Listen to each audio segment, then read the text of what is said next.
Abre tu Biblia justamente en el capítulo 10. Abre tu Biblia en Marcos capítulo 10 y vamos a leer desde el verso 7 al 9. Marcos 10, versos 7 al 9 y oramos. Dice la palabra del Señor. ¿Ya están ahí? Marcos capítulo 10 en el verso 7. La palabra del Señor dice: por esto, lee conmigo, dejará el hombre a su padre y a su madre y se unirá a su mujer, y los dos serán una sola carne. Así que no son ya más dos, sino uno. Por tanto, lo que Dios juntó, no lo separe el hombre.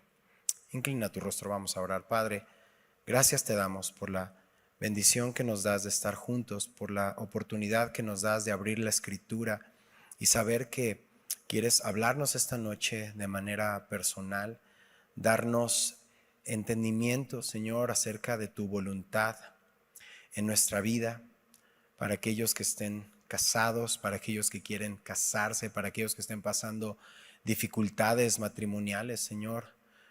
Vivimos en un mundo caído y necesitamos de tu gracia, necesitamos de tu Espíritu Santo, Padre. Necesitamos poner nuestros ojos, levantar nuestros ojos al cielo, de donde vendrá nuestro socorro. Nuestro socorro viene de Jehová, que hizo los cielos y la tierra. Así que nos acercamos con un corazón dispuesto a escuchar tu palabra. Háblanos, Señor, a través de ella. En el nombre de Jesús. Amén. Entonces seguimos caminando verso a verso en Marcos, y si te has dado cuenta a lo largo de estos meses que hemos estado aquí, Marcos está enfocado, hace énfasis en lo que hizo Jesús, y en este capítulo 10 sé que varios de ustedes toman nota, así que para aquellos que toman nota va a ser interesante observar que en este capítulo hay 5 enseñanzas, 5 le llamaría paradojas que Jesús nos va a presentar. Benji, ¿qué es una paradoja? Para que todos estemos en el mismo canal. Es una declaración que parece que se contradice, pero la paradoja lleva una verdad o un principio. Te voy a dar un ejemplo, Mateo 16, 25. Muchos lo saben de memoria. Porque todo el que quiere salvar su vida, la perderá. Y todo el que pierda su vida por causa de mí, la hallará. ¿Lo ves? Una paradoja bíblica. Morir para vivir. Hay más en la Biblia. Ser vencido para vencer. Porque cuando soy débil, entonces soy fuerte. ¿Te das cuenta? Estas son las paradojas que nos muestra. Y hay veces que la mejor manera de mostrarnos una verdad es por medio de una paradoja. El capítulo 10 de Marcos tiene 5. Si estás tomando nota, no las vamos a ver 5. De hecho, solo vamos a ver una este miércoles. Pero para aquellos que están tomando nota, te voy a dictar las 5. ¿Listo? Número 1, 2 serán 1. No, Benji, si 2 son 2. No, 2 serán 1. Esa es la primera paradoja que vamos a ver esta noche. La número 2, un adulto como un niño. Número 3, el primero será postrero. Número 4, el más grande es el que sirve. Y número 5, cuando lleguemos al final del capítulo 10, vamos a ver el ciego que ve más que aquellos que tienen ojos y quieren tentar a Jesús. Un ciego viendo más, poniendo su fe en Jesús, viendo más de lo que aquellos que tienen ojos. Estas son las 5 paradojas. Así es que esta noche vamos a enfocarnos en una. En la primera, 2 serán una sola carne. Acompáñenme al verso 1, ahí en Marcos capítulo 10. Levantándose de allí, vino a la región de Judea y al otro lado del Jordán, y volvió el pueblo a juntarse a él. Lo están siguiendo. ¿Y qué hace Jesús cuando las personas se acercan? De nuevo les enseñaba como solía. Y se acercaron los fariseos y le preguntaron, subraya ahí el texto, para tentarle. La motivación del corazón de los fariseos no era aprender ni escuchar, querían hacer caer a Jesús como si pudieran. ¿Y cuál es la pregunta? Si era lícito al marido repudiar a su mujer, divorciarse de su esposa. Ok, vamos a poner el contexto. El ministerio de Jesús ya terminó en Galilea, ya no va a regresar a Galilea, de hecho va a irse de Capernaum en dirección a Jerusalén. Jesús tiene su programa celestial, Él vino a dar su vida en rescate por muchos, Él vino a entregar su vida para que tú y yo pudiéramos tener esta reconciliación con el Padre. Entonces Él ya va en ese camino a Jerusalén, es su último viaje a Judea. Y nuestro Señor no pierde el tiempo. Cada interacción que tiene con las personas, cada palabra que sale de su boca, cada sanidad, cada milagro, todo apunta a la gloria del Padre. Apunta a que tú y yo veamos registradas incluso estas preguntas que se supone que son para tentarle, pero Él no pierde tiempo. En cada conversación, incluso cuando quieren tentarle, nuestro Señor quiere enseñarnos y dar luz en aspectos como el divorcio, que hasta el día de hoy necesitamos claridad. Los fariseos aprovechan que ese es el distrito de Herodes Antipas. Él estaba gobernando ahí y lo hacen a propósito porque le quieren tentar haciéndole una pregunta acerca del divorcio. Bueno, hace varios miércoles leímos cuando Juan el Bautista fue muerto justamente por predicar contra el matrimonio pecaminoso de Herodes. ¿Te acuerdas que lo veíamos? De hecho, lo vimos en agosto. Marcos capítulo 6, andábamos por ahí. Pero la pregunta de estos fariseos no es solo política, también es religiosa. El tema del divorcio era muy controversial entre los rabinos. Y así que aquí está nuestro Señor frente a una pregunta que según los fariseos, ¿no? Pues mira, hay dos escuelas de pensamiento entre los rabinos. Lo que Jesús nos conteste va a quedar mal con alguno. Ya la hicimos. Y aparte, si podemos, que se entere Herodes. Ellos están planeando algo y entonces le preguntan, dice el texto, para tentarle si era lícito al marido repudiar a su mujer. Van a creer que no va a quedar bien con alguien porque las dos escuelas de pensamiento de los rabinos era muy permisiva y en un momento te voy a explicar qué es lo que pensaban. Y la otra escuela de pensamiento de los rabinos era muy estricta acerca del divorcio. ¿Cuál creen que era más popular? ¿La permisiva o la estricta? Obvio, ¿no? Eran mexicanos también, ¿no? Así que la pregunta se aclara más con la cámara de Mateo. Mateo, Marcos, Lucas y Juan. Tenemos los 4 evangelios que apuntan a diferentes elementos o escenas del ministerio de Jesús. Así que en Mateo 19:3, toma nota de él porque es el paralelo de esta porción de Marcos. En el verso 3 le preguntan, ¿es lícito al hombre repudiar a su mujer por cualquier causa? Es algo más específico. Quieren preguntarle si se puede divorciar por cualquier cosa. Esa es la pregunta que estamos estudiando esta noche. El debate se centraba en que la ley de Moisés daba permiso para el divorcio. Así que deja una marca aquí en Marcos 10 y acompáñame rápidamente al Antiguo Testamento. Deuteronomio capítulo 24. Deuteronomio capítulo 24, en el verso 1, deja la marca ahí en Marcos y leemos este verso. Cuando alguno tomare mujer y se casare con ella, el verso 1, si no le agradare por haber hallado en ella, y si estás ahí con tu Biblia, alguna cosa indecente, subraya esa frase, le escribirá carta de divorcio y se le entregará en su mano y la despedirá de su casa. ¿Qué es lo que está sucediendo aquí? Recuerda, un texto fuera de contexto es un pretexto. Todo esto tiene un contexto, pero los rabinos se preguntan entonces, te dije que subrayaras que alguna cosa indecente. ¿Viste ahí en el texto? Si encontraban alguna cosa indecente. Bueno, ¿qué significa una cosa indecente? Entonces, la escuela más estricta era del rabino Shammai, y el rabino Shammai definía la indecencia como actos de inmoralidad sexual. y decía que era la única razón válida para el divorcio. Pero la escuela más flexible era del rabino Hillel, y él define la indecencia como cualquier cosa que le moleste al esposo a su propia discreción, al punto de que, quemaste el agua, me divorcio de ti. Parece chiste, ¿verdad? Era un pensamiento que daba total libertad al esposo de dar carta de divorcio por no cocinar bien, por hablar con el señor de los tamales, ¿no? Porque te hablaba irrespetuosamente, si hablaba en alta voz, o simplemente si encontraba una mujer más bonita que la suya, carta de divorcio. ¿Te imaginas? Tristemente no nos lo tenemos que imaginar, ¿verdad? Vivimos en una cultura muy parecida. Y la palabra de Dios es muy actual. Así que, ¿te das cuenta lo que verdaderamente están haciendo?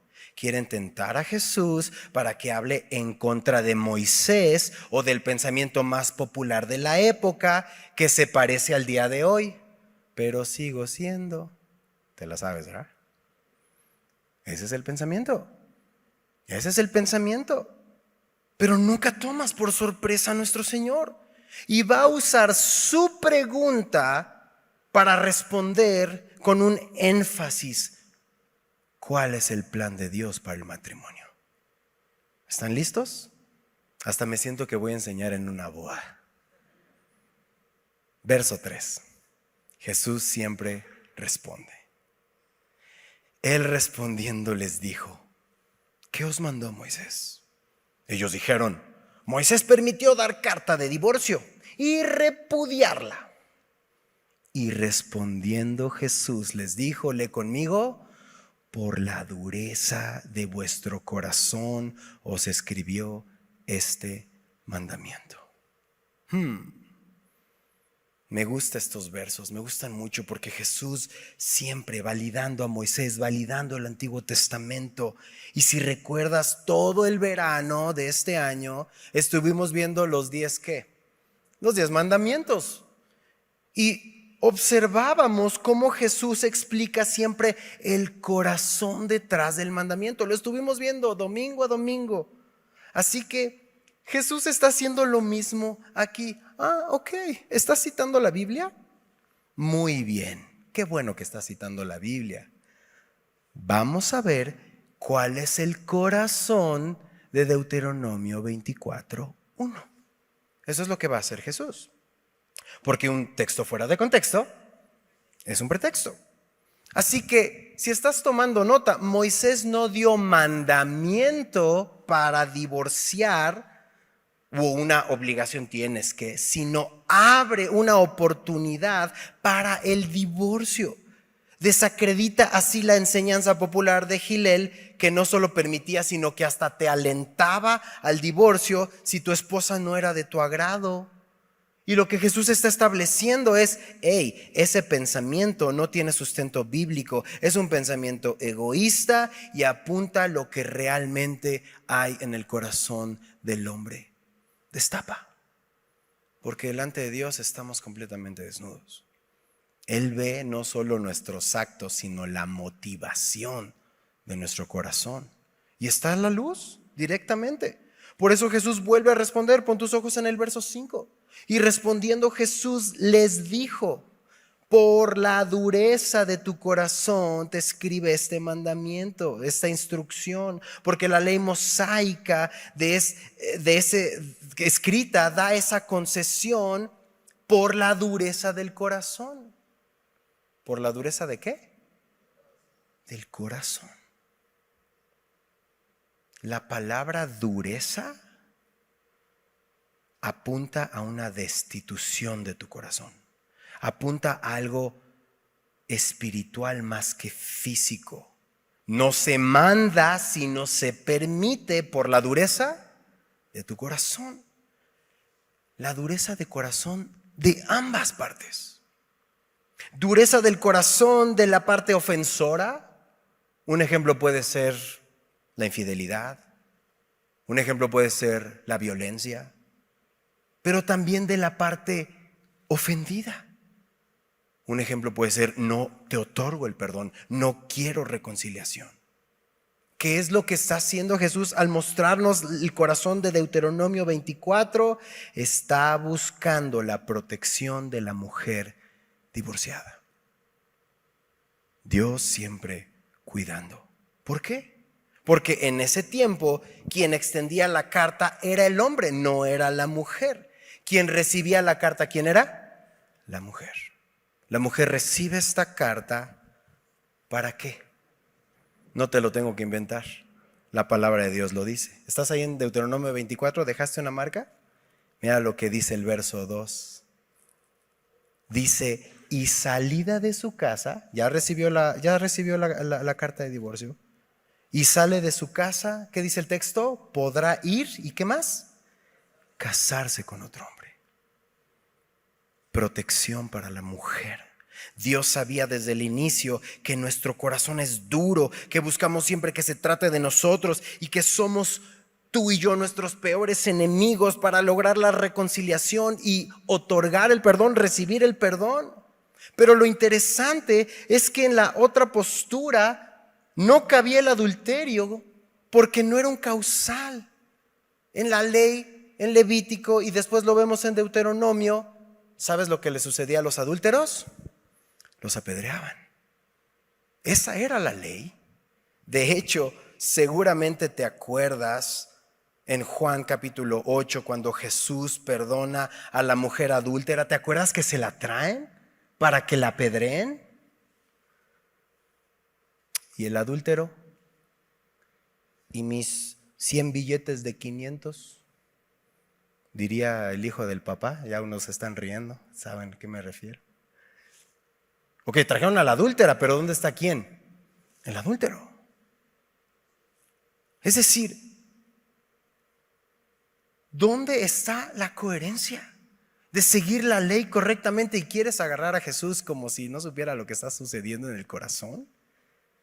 Así que la carta de divorcio se extiende por la pecaminosidad del corazón humano. La ley protege a la mujer de ser divorciada por cualquier motivo. Se quemó el desayuno, divorcio. Cualquier impulso del marido, divorcio. En lugar de tratarla como un objeto, la palabra lleva al hombre a tratarla con dignidad, permitiendo que volviera a ser parte de la sociedad y no ser vista hacia abajo, quedando sin defensa, quedando destituida. Por eso, al dar esta ley, Dios a través de Moisés no es que está aprobando o mandando, ni siquiera lo está alentando, sino está poniendo un marco de restricción y dificultarle a los maridos desechar a su mujer sin razón.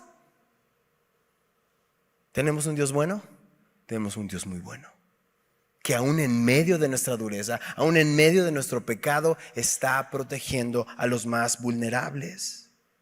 Así que Jesús lo que va a hacer, va a regresar a la palabra, va a regresar a la fuente, va a regresar al inicio.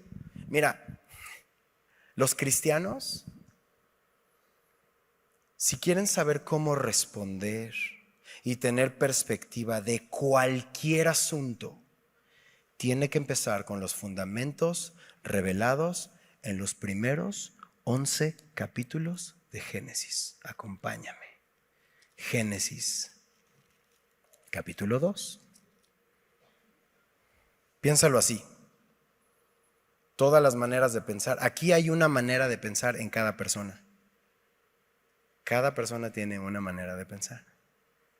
Y puedes tener dos fundamentos: la palabra de Dios o la palabra del hombre. Si es que le podemos llamar fundamento a la palabra del hombre. No lo es. ¿Dónde radica en que nosotros como cristianos podamos ver todo el diseño de Dios? Bueno, Génesis 1 hasta el 11 nos enseña el origen de todas las entidades básicas de la vida y del universo, y el significado de cualquier cosa depende de su origen. ¿Para qué sirve esto? Vamos al origen. ¿Para qué sirve esto? Vamos al origen. ¿Te das cuenta? Entonces, ¿qué es lo que está haciendo Jesús? Le presentan una pregunta del divorcio. ¿Y qué es lo que va a hacer Jesús? Vámonos a Génesis capítulo 2. Vámonos al origen. Vámonos al diseño. Vámonos a donde ya está escrito. Por eso nuestro amado Señor nos enseña, ve a la palabra y nos regala esta joya de los cielos. Regresa, deja una marca, porque vamos a ver de dónde salió, que es Génesis 2:24. Pero si tienes ahí la marca del verso 6, porque es lo que va a citar otra vez en Marcos capítulo 10, dice que al principio de la creación, varón y hembra los hizo ¿quién? Dios. ¿Podemos repetir eso? Al principio de la creación, varón y hembra, ¿quién los hizo? Dios. Por esto dejará el hombre a su padre y a su madre y se unirá a su mujer y los dos serán una sola carne. Así que no son ya más dos, sino uno. Por tanto, lo que Dios juntó, no lo separe el hombre. Si tienes estas dos marcas, tanto la de Marcos capítulo 10 como la de Génesis capítulo 2, puedes tomar nota o subrayarlo. Aquí está el establecimiento de la idea del matrimonio que es de Dios. Lo voy a leer, Génesis capítulo 2, verso 24. Por tanto, dejará el hombre a su padre y a su madre y se unirá a su mujer y serán una sola carne. Y estaban ambos desnudos, Adán y su mujer. ¿Y qué dice el texto? No se avergonzaban. Confianza total, confianza plena. El diseño de Dios perfecto. El pecado avergüenza, pero Dios hace algo hermoso, algo puro, transparente. La idea del matrimonio, pregunta familia, ¿es del hombre o de Dios? De Dios. Y como creador del hombre y de la mujer, tiene el derecho a escribir las reglas. Tal vez tú tienes otra manera de hacer las cosas, pero dice el pastor Fermín Cuarto, pero no tienes otro universo donde aplicar tus grandes ideas. En este universo en el que tú y yo caminamos y respiramos por la gracia de Dios, es su universo, es su palabra, es su diseño, es su forma. Y el texto dice, varón, ¿y qué más? Y hembra los hizo Dios. Así es el matrimonio que Dios establece, que Jesús enseña. Los hizo Dios, no se hicieron a sí mismos. Dios lo instituye, no es instituido por el hombre y están unidos para glorificarle. Muchas veces se busca, me quiero casar para ser feliz, ¿no? Ok, puede ser un subproducto, un fruto de, pero el matrimonio, antes de la felicidad personal, busca la gloria de Dios. Así que es una relación santa, es una relación permanente que refleja la unión de Cristo con ¿quién, familia? Con la iglesia. Es un ejemplo que Dios nos está dando. Toda la Biblia nos muestra. Por eso el verso 7 ya regresa conmigo a Marcos. El verso 7 ya regresamos al origen. Y el verso 7 nos va a llevar a darnos cuenta de lo que está citando de Génesis capítulo 2. Por esto dejará el hombre a su papá y a su mamá y se unirá a su mujer. Pero es que tengo que regresar todos los viernes a comer y los sábados y los domingos y los lunes y los martes. ¿Qué dice el Señor? Dejará el hombre a su padre y a su madre y se unirá a su mujer. Como dicen coloquialmente, harina de otro costal. Dejan su soltería, dejan el seno familiar y vemos el elemento espiritual claro que es vital e importante en el matrimonio, pero el énfasis del verso 7 Jesús lo toma del establecimiento de que vimos de Génesis 2:24 en una unión física, se unirá a su mujer y los dos serán una sola carne, así que no son ya más dos, ¿qué dice el texto? Sino uno. Los dos serán una sola carne. No dice un solo espíritu, son dos espíritus. pero es una carne. ¿Te acuerdas cómo comenzó la enseñanza? Esta paradoja de decir, déjame entenderlo, Señor.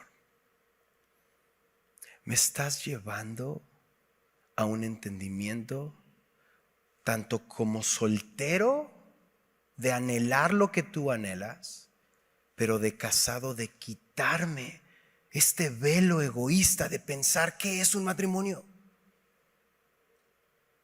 No son dos países con dos monedas, con dos lenguajes distintos. Es un país, una misma moneda, un mismo lenguaje, juntos, una relación cuyo propósito es no ser más dos, sino dice el texto, uno. Pero somos tan egoístas. Buscamos establecer nuestro reino y en un mundo como este aún más somos uno en Cristo. Ahora, subraya la palabra se unirá a su mujer. Digo que me siento en una boda porque pues este es un texto de boda. La idea de una unión es aún más fuerte que la de un hijo con su papá o una hija con su mamá. ¿Cómo es esa unión? Fuertísima. Pues Dios dice más fuerte, más fuerte. Es la idea de estar unidos hasta que la muerte los separe. ¿Te ha pasado en algún momento que tienes dos estampas, ¿no? Les quitas el papelito y después le quitas el otro y por error pegas las estampas una contra otra? Ya me equivoqué. ¿Y qué es lo que intentamos hacer? Despegar. Generalmente, ¿qué pasa cuando queremos hacer eso? Se rompen. Ese es un divorcio. De una manera gráfica. No queda igual. No estaba diseñado para despegarse. Se rompe. Benji, entonces no hay esperanza. No estoy diciendo eso. Ahorita vamos a llegar a eso. Sin embargo, es la gravedad de tomar decisiones en nuestra carne, lejos de Dios. Así el divorcio se rompe, se lastima. ¿En qué porción estamos estudiando? Le están preguntando sobre qué. Sobre el divorcio. Quieren tentarle, pero Jesús va a aprovechar eso para decirles, hey, vamos al diseño original. La palabra también en esta unión refleja como yugo que ambos están unidos, trabajan juntos en la misma dirección. No cada quien, yo voy para acá, yo voy para acá. No, juntos, un equipo, ambos. Así es como Dios lo diseñó. No solo dejando a papá y a mamá y uniéndose a su mujer, sino amándola el esposo a la esposa como a su propio cuerpo. Por eso hoy ve el verso 9. Por tanto, ¿ya viste? Por tanto, por todo esto. Porque Dios ha diseñado el matrimonio de una manera hermosa, santa, digna. Por todo eso y más, lo que Dios juntó, no lo separa el hombre. Jesús quiere recordarles a los fariseos que le están preguntando que el matrimonio es una unión delante de Dios, no solamente es un contrato social frente a un juez. Lo incluye, sí, honramos a las autoridades, lo hacemos. Hay un acta de matrimonio, es un contrato, es un compromiso. El ministro celebra lo que un juez de lo civil ha dictaminado que tiene la facultad legal para hacerlo. Ambos son importantes, pero es una unión delante de Dios. Así que lo que Él promete, y ve ese verso, es que Él junta y Él puede mantener unido.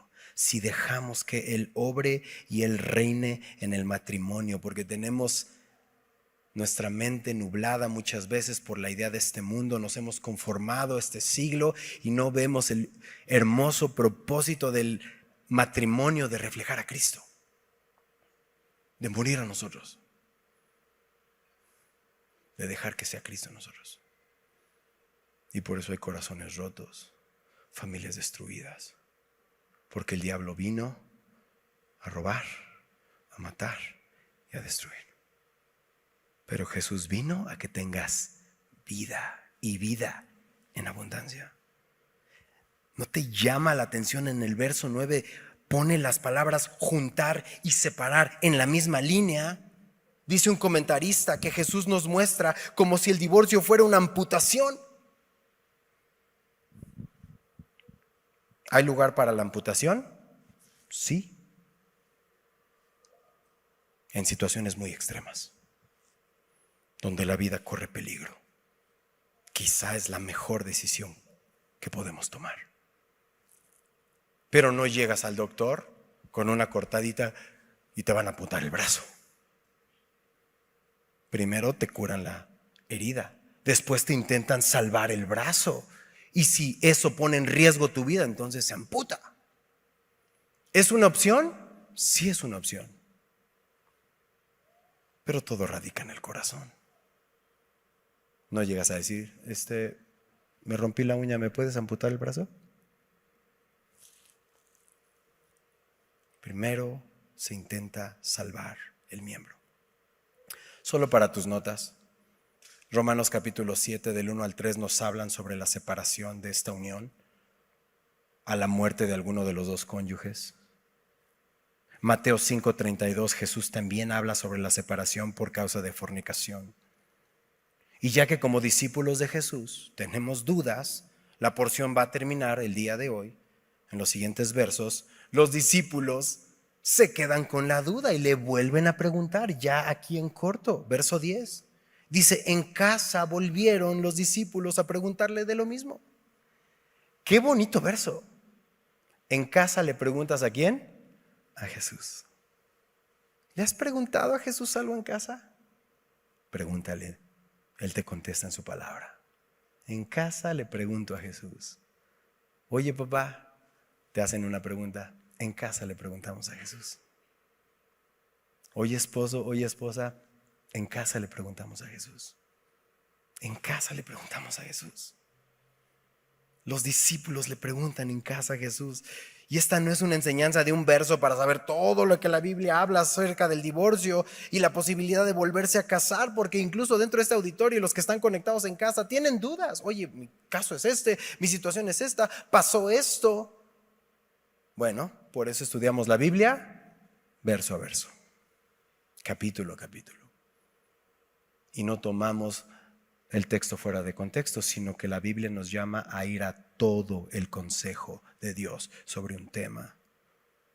Por eso hoy llegamos a porciones que nos hablan al corazón, pero también nos dan dirección. Y Jesús va a seguir con la línea. Últimos dos versos que vamos a estudiar esta noche, viene con la misma línea que viene hablando, donde dice que Dios lo permite, pero no lo manda. Verso 11, y les dijo, cualquiera que repudie a su mujer y se casa con otra, comete adulterio contra ella. Y si la mujer repudia a su marido y se casa con otro, comete adulterio. Este pasaje, estos versos, se tienen que tomar tomando en consideración todo el consejo de Dios. Pon la marca aquí y vamos a Mateo capítulo 19. Necesitamos entender, como una última idea de nuestro estudio esta noche, qué es lo que está hablando esta porción. Mateo 19:9. ¿Te das cuenta cómo Jesús habló del divorcio? Habló de todo esto, nos dejó instrucción. El verso 9 dice, y yo os digo que cualquiera que repudia a su mujer, ¿qué dice el texto?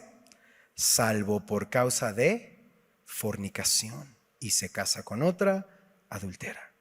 Y el que se casa con la repudiada, adultera. Aquí Jesús clarifica aquella palabra de Deuteronomio 24, mostrando que el divorcio o la posibilidad de otro casamiento es a causa de inmoralidad sexual. La palabra es porneia. ¿Te suena? Abarca un amplio espectro de inmoralidad sexual. Una persona puede ser culpable de porneia sin haber consumado el acto de adulterio. A esta condición de inmoralidad sexual, Pablo en 1 Corintios 7:15, solo toma nota, no vamos a ir ahí, solo es para tu referencia.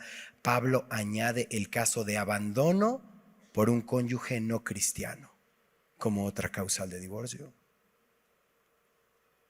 Pero no vamos a encontrar, es que ya no somos compatibles, es que ya no te amo, entre otras causales que hoy existen. Sin embargo, dentro de los problemas matrimoniales, Dios nos ha concedido en la iglesia tener el consejo bíblico caso por caso. Es la palabra de Dios. Y no es que aplique uno a ti y otro no, pero vemos todo el consejo de Dios. Todos tenemos una historia que contar. Hemos sido rescatados de nuestra vana manera de vivir. Y Dios es Dios de segundas, terceras, cuartas, quintas, sextas oportunidades. Y mientras sigamos respirando, Dios no ha terminado su obra en nosotros. Pero textos como estos nos ponen en perspectiva la importancia del matrimonio. ¿Qué decisión? Chicos nos buscan. Me quiero casar. Qué bueno, vamos a orar, vamos a acompañarlos. Pero también está la otra parte. Los que no están casados se quieren casar. Los que están casados ya no quieren estar casados, ¿no? Los niños quieren ser grandes. Los grandes quieren ser niños. Bueno, me puedo seguir más paradojas. Pero ¿qué es lo que permanece firme? La palabra de Dios. Ancla firme. Así que en el consejo bíblico, si estás pasando por una situación complicada, matrimonial, vemos y observamos que podemos ser acompañados por la palabra, por el consejo bíblico, incluso la separación temporal, lo que conlleve y se efectúe para que la relación con Dios sea lo primero en restaurar. ¿Lo repito? La relación con Dios es lo primero que hay que restaurar. Lo segundo, lo que sigue es la relación matrimonial y lo que sigue es la relación con los hijos. Es un proceso duro y duele y huele mal. Lo estamos viendo los domingos en Éxodo. ¿No estamos viendo eso? Estos sacrificios, estos momentos, y justamente, no te pierdas el domingo. Vamos a llegar justamente a un sacrificio. De ahí la importancia que Dios le da al matrimonio, que es una promesa hecha a Dios. A los novios les pido en un momento de la ceremonia que presenten sus votos o que preparen sus votos. Es una promesa. Ya había 2, 3 ahí anotando. ¿Qué más, Benny? ¿Qué necesito preparar? Una promesa que haces a Dios con la iglesia y la familia de testigos. Y no podemos romper esa promesa a nuestra discreción. Porque Dios a nosotros no nos divorcia. Hay una porción en la Escritura. ¿Cuándo te di carta de divorcio? Eso es lo que pensamos muchas veces, ¿no? No, Dios ya no me va a perdonar esta. Dios ya no me va a sacar. Dios no nos divorcia. Dios no nos abandona. Sino que hay un día glorioso que se llaman las bodas del Cordero. Es una muestra de la obra que Él hace al llamarnos a Él para estar para siempre con Él. Así que en cada caso tenemos que tomar en cuenta todo el consejo de Dios. No camines solo. Pide el consejo de Dios. Busca estar en sintonía con lo que Dios ha dicho. Esta no es la única porción que habla sobre el divorcio. La palabra nos expande la visión para los casos que se incluyen. Pero al final, en cada plática, en cada restauración matrimonial, siempre vamos a llegar al corazón del asunto, que ya lo sabes, es un asunto del corazón. Termino. Para Dios no hay 3 categorías: soltero, casado y divorciado. 4, viudo. No. En la palabra o eres soltero o eres casado. ¿Y sabes algo? Hay gracia y perdón y restauración y dirección acerca de los elementos con los cuales los matrimonios enfrentamos o estamos enfrentando, y podemos tener claridad antes de tomar decisiones. Quiero terminar esta noche diciendo de que a Jesús le importan todas las personas. Él ama a las mujeres, Él ama a los hombres, Él ama a los solteros, Él ama a los casados, a los que están separados, divorciados, viudos. Él te ama. Y en su amor nos da a cada uno diferentes regalos y situaciones para vivir para Él, en su amor. ¿Eres esposo? ¿Eres esposa? Esta noche te está invitando a amar, a servirse uno al otro, en su amor. Él también cuida de los que sufren o han sido dañados. Probablemente también es tu caso. pero sobre todo, por su gran amor, Él entregó su vida en la cruz para perdonar nuestro pecado y no vivas más en condenación.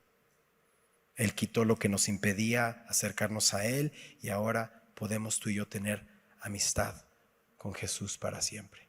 Vamos a orar. Padre, aquí estamos viendo temas que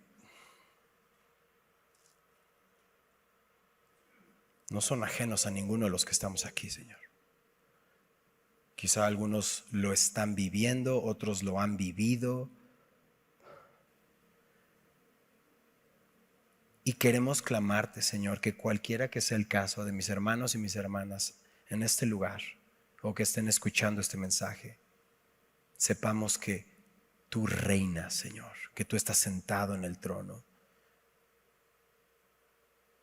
que los que te amamos todas las cosas nos ayudan a bien y podemos darnos cuenta que hay perdón y restauración en medio de cualquier situación.